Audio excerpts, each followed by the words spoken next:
back to Texas.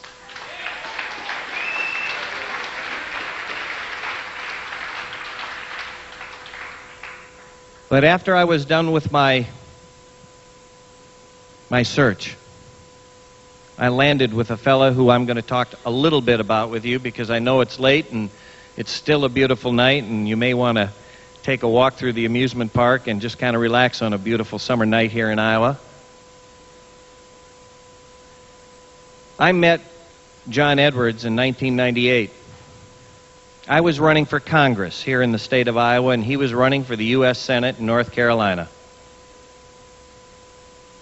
I was incredibly impressed with this young man, and I call him a young man because he's only 2 years older than me. The only difference is he seems to have the same hair color that he was born with, and mine went another shade. But I discovered one thing that fascinated me about John Edwards. He was just like us. I grew up in Dubuque. We had a small lumber company that I grew up in. Understood about working every day except Sunday. I knew about what it was like to put yourself through school. I knew what it was like to be a part of an incredibly loving and encouraging family. John Edwards was born in South Carolina, but soon moved to North Carolina, where his father worked in the textile mills.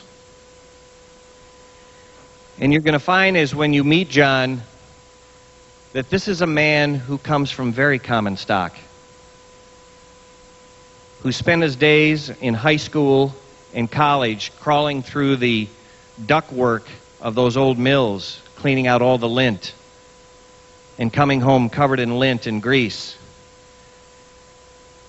And because of his hard work and his father's hard work and his mother's hard work, because they all participated with the family, he was able to go to college, the first one in his family. And after college, he was able to put himself through law school and spent the last, shouldn't say the last, but the first 20 years of his career being a lawyer, fighting for just ordinary people like us, like the people he grew up with, like his father and his mother. But what's unique about John, when all the candidates talk about, I feel your pain, I understand what it's like about losing jobs. That textile mill closed. There was no health insurance. His mother went to work for the letter carriers and delivered mail because the letter carrier union provided insurance. And that's how their family survived. This is a man who understands from here what the struggles of Americans and what they have to deal with. We have a lot of good candidates, but I'm going to tell you that John Edwards is the only candidate of the 9 that we have now that actually put together working papers on every subject that is important to us as Democrats. It's called Real Solutions for America. America works best when it works for all of us. I invite you to see it on www.johnedwards2004.com. Because as I know, as being a past chair and also being involved in many presidential elections since I was 18, that many of us will change our minds. In fact, most polls indicate that 75% of us have a choice now. We'll change it before January 18th, 2004. I invite you, I encourage you to take a look at my friend John Edwards. And once you meet him, you will be impressed, you'll be a friend, and you'll be a supporter.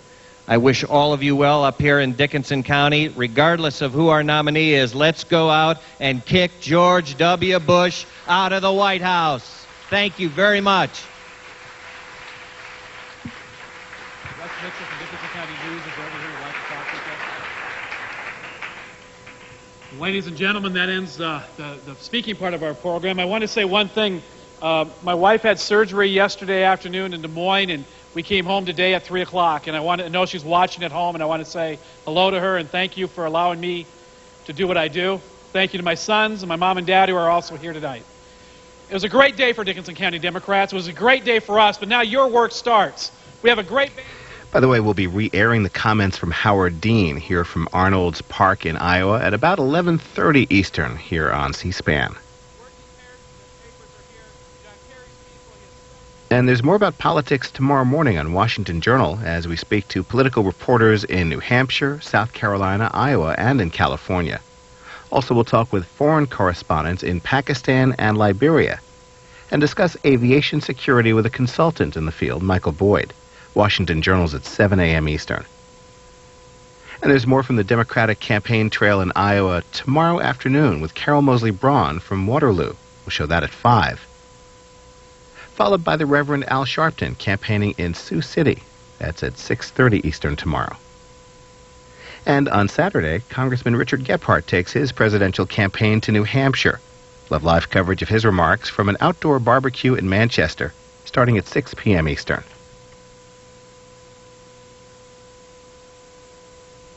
Former Democratic presidential candidate Al Gore was in New York City today, and while he's not running for president this time, he did make some critical remarks about the Bush administration's foreign and economic policies. That's next. Later, more about foreign policy as Secretary of State Colin Powell speaks with members of the foreign press.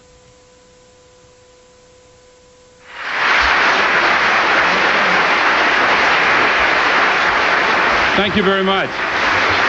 Thank you. Thank you. It's great to be here, and I appreciate your presence. Thank you so much for being here and for what you do on a regular basis. Okay.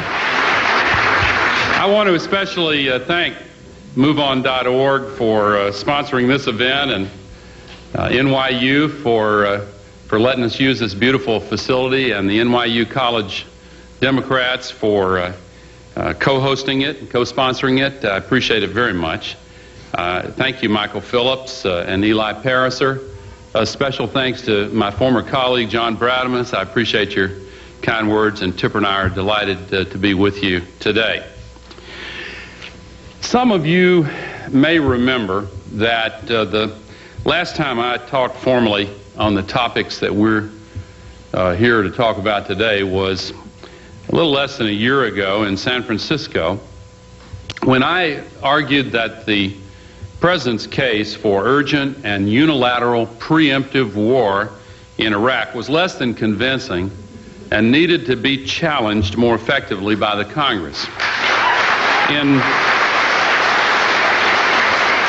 In light of developments since then, you might assume that my purpose today is to revisit the manner in which we were led into war, and to some extent that will be the case, but only as part of a larger theme that I feel very strongly needs to be explored on an urgent basis. The direction in which our nation is being led now is deeply troubling to me, not only in Iraq, but also here at home, on economic policy, social policy, and environmental policy. Millions of Americans now share a feeling that something pretty basic has gone wrong in our country, and that some important American values are being placed at risk, and they want to set it right. The way we went to war in Iraq illustrates this larger problem. Normally, we Americans lay the facts on the table and talk through the choices before us and make a decision. But that didn't really happen with this war, not the way it should have. And as a result, too many of our soldiers are paying the highest price for the strategic miscalculations, serious misjudgments, and historic mistakes that have put them and our nation in harm's way. I'm convinced that one of the reasons we did not have a better public debate before the Iraq War started is because so many of the impressions that the majority of the country had back then turn out to have been completely wrong. Now, leaving aside for the moment the question of how these false impressions got into the public's mind, I think it might be healthy to take a hard look at the ones that we now know were wrong and clear the air so we can better see exactly where we are now and what changes might need to be made. In any case, what we now know to have been false impressions before the war include the following. Number one, Saddam Hussein was partly responsible for the attack against us on September 11th, 2001. So, a good way to respond to that attack would be to invade his country and forcibly remove him from power. Number two, Saddam was working closely with Osama bin Laden and was actively supporting members of the Al-Qaeda terrorist group by giving them weapons and money and bases and training. So, launching a war against Iraq would be a good way to stop Al-Qaeda from attacking us again. Number three, Saddam was about to give the terrorists poison gas and deadly germs that he had made into weapons which they could use to kill lots of Americans. Therefore, common sense alone seemed to dictate that we should send our military into Iraq in order to protect our loved ones and ourselves against a grave threat. Number four, Saddam was on the verge of building nuclear bombs and giving them to the terrorists. And since the only thing then preventing Saddam from acquiring a nuclear arsenal was access to enriched uranium, once our spies found out that he had bought the enrichment technology he needed and was actively trying to buy uranium from Africa, it seemed like we had very little time left. Therefore, it seemed imperative during last fall's election campaign to set aside less urgent issues like the economy and instead focus on the congressional resolution approving the war in Iraq. Number five, our GIs would be welcomed with open arms by cheering Iraqis who would help them quickly establish public safety, free markets, and representative democracy, so there wouldn't be that much of a risk that U.S. soldiers would get bogged down in a guerrilla war. Number six, even though the rest of the world was mostly opposed to the war, they would quickly fall in line after we won and then contribute lots of money and soldiers to help out, so there wouldn't be that much risk that U.S. taxpayers would get stuck with a huge bill. Now, of course, everybody knows that every single one of these impressions was just dead wrong. For example, according to the just released congressional investigation, Saddam had nothing whatsoever to do with the attacks of September 11th. Therefore, whatever other goals it served, and it did serve some other goals, the decision to invade Iraq made no sense as a way of exacting revenge for 9/11.